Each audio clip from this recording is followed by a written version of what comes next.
Well, hello, friends, and thank you for joining me on this Tuesday edition of the Daily Connection. It's a time when we get together in the Word. More importantly, the Word gets into us. We're still looking at Exodus chapter 3. Yesterday, we saw how God went about getting Moses' attention. It was something that was so unbelievable and undeniable, Moses had to check it out. And it was from that bush that the Lord began to speak.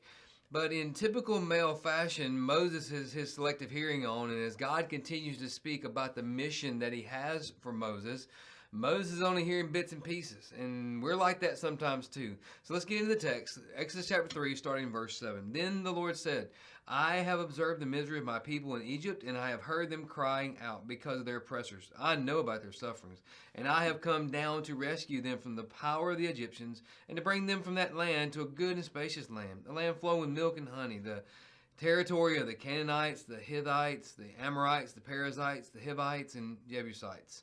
So, because the Israelites' cry for help has come to me, I have also seen the way the Egyptians are oppressing them. Therefore, go, I am sending you to Pharaoh so that you may lead my people, the Israelites, out of Egypt.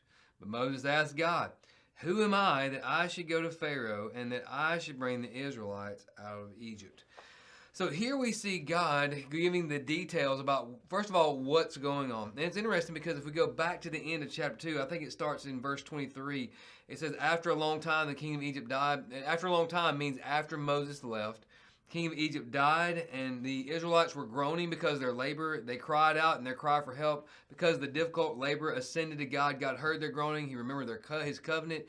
So here we see the whole a snapshot. I mean a small snapshot of a long time. Remember I told you 4 decades, nearly 40 years of Moses wandering around in the deserted region tending his father-in-law's sheep. Meanwhile, the people of Israel are suffering under intense bondage.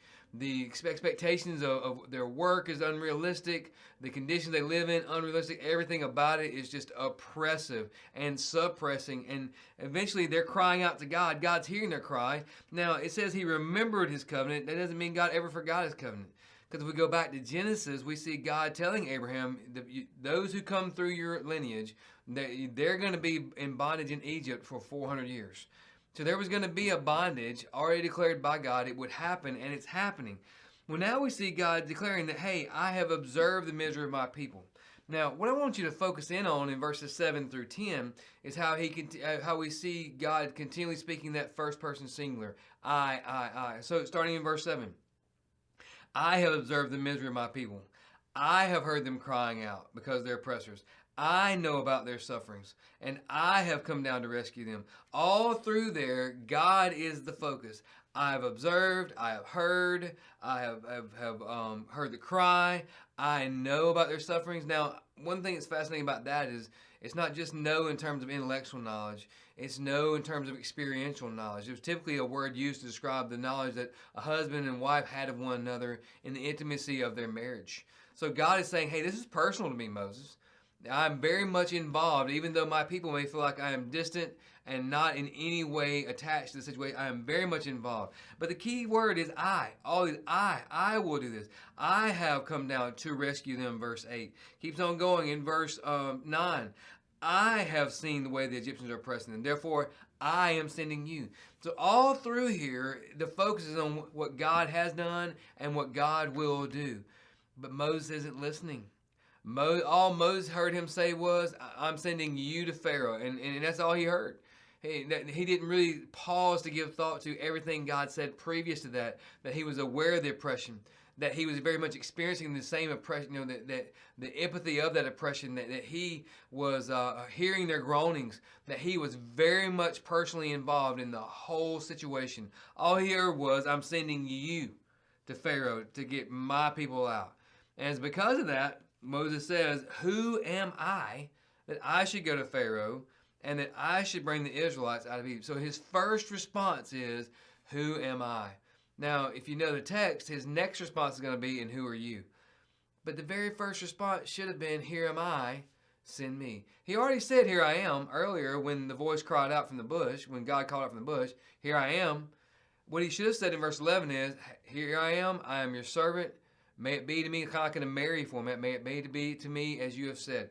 I'm here for your servant. I'm here to be used by you. But not Moses.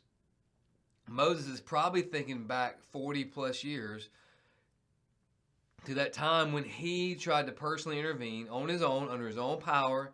He killed the Egyptian who was treating the Israelite harshly, tried to cover that up, but he knew that was basically him signing his own death warrant, and he fled.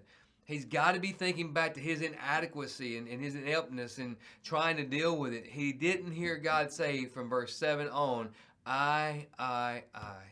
And it's one of the things that we're guilty of as well, friends, that when God commissions us to his service, and in many cases, he's going to commission us to a service that's going to move us outside our comfort zone, that's going to require an ability and a power that is beyond us, meaning that we have to depend on him, and that's his design. When we have to depend on him, number one, it requires faith to act upon that mission, but number two, it means that when it's done, all glory has to go to God. We can't take any credit for it. See, what God was fully intending to do by, number one, delivering the people, and then number two, taking them to a land that he had designated for the people, was so that the people would revere and honor and serve him, not so they would revere and honor and serve Moses, which sadly they made Moses into more than what he was. He was just a man living obedient and sent by God. But even Moses didn't get it. And sadly, a lot of times we don't either. And that's the whole point of this text I want you to see today, that when God commissions us to his mission, to his ministry, he will equip us to what we need to be equipped. He will empower us in the ways we need to be empowered.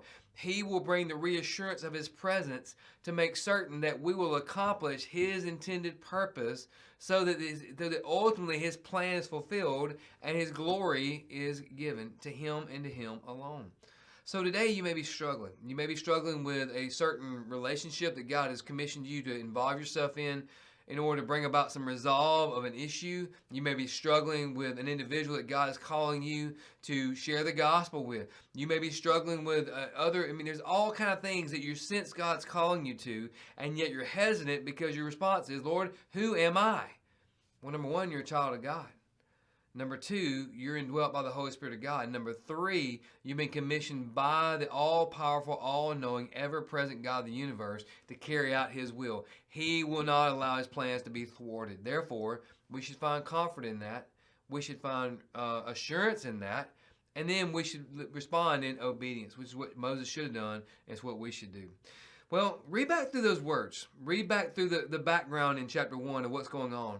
And just remember through this verses that God has promised to take the initiative. God has promised to equip us with the power. God has promised to give us his spirit to equip us with the talents and gifts we need.